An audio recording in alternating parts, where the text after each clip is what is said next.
जिन भी महिलाओं को ओसीडी है उनके पति गलती से भी ये गलती ना करें। गलती जानने के लिए इस वीडियो को अंत तक जरूर देखिएगा। मानो तो मौज है वरना समस्या तो हर रोज है। मैं राजेंद्र जोधपुरिया आज के इस वीडियो में आपका हार्दिक स्वागत करता हूं। आप सभी के लिए खुशखबरी है कि हम दिसंबर महीने में गीता थेरेपी की ऑफलाइन वर्कशॉप करने जा रहे हैं। ये वर्कशॉप 7 दिन की रहेगी।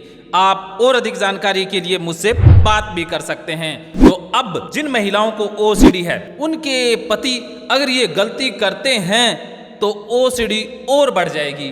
वो गलती ये है कि अगर पति पत्नी को समझाने की कोशिश करता है, ज़्यादातर पतियों के अंदर अहंकार या ईगो बहुत ज़्यादा होता है। उन्हें लगता है कि मेरी पत्नी मेरी बात अगर नहीं मान रही है तो वो दूसरे की बात कैसे मान सकती है। हर पति को, ज़्यादातर पतियों को ये भ्रम होता है कि उनसे ज़्यादा कोई समझदार है ही नहीं। वो जो समझा सकते हैं वो और कोई दुनिया का इंसान समझा ही नहीं सकता है।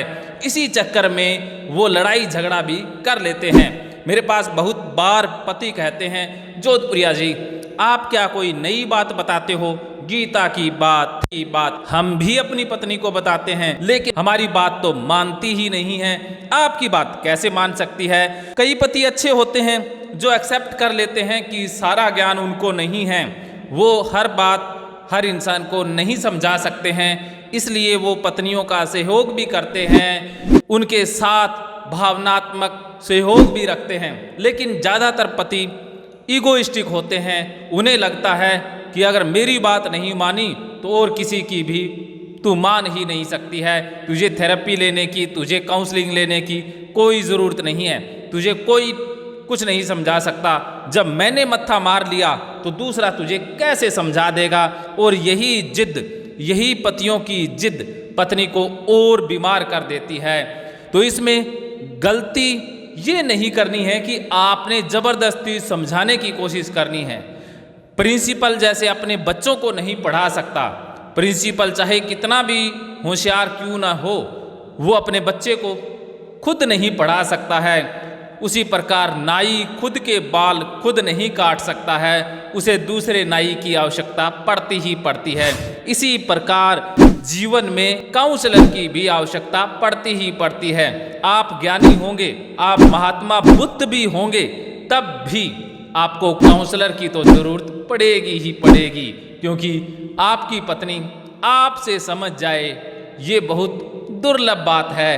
तो मेरी बात सभी समझ गए होंगे और ये गलती से भी नहीं करेंगे।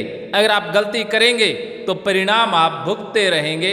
आपके घर में तनाव बना रहेगा, घर में अशांति बनी रहेगी, दुख रहेगा, लड़ाई झगड़ा चलता ही रहेगा। तो क्यों न अपने अहंकार को आज से ही चितांजलि दे दी जाए, ईगो छोड़ करके काउंसलिंग और थेरेपी स्टार्ट की जाए। बिना दवाई ऑनलाइन काउंसलिंग से ओसीडी का 100% इलाज हो जाता है। इसके लिए हिप्नोथेरेपी, सीबीटी, माइंडफुलनेस थेरेपी और Bhagwat Gita therapy best therapy हैं। मानो तो मौज है वरना समस्या तो हर रोज है।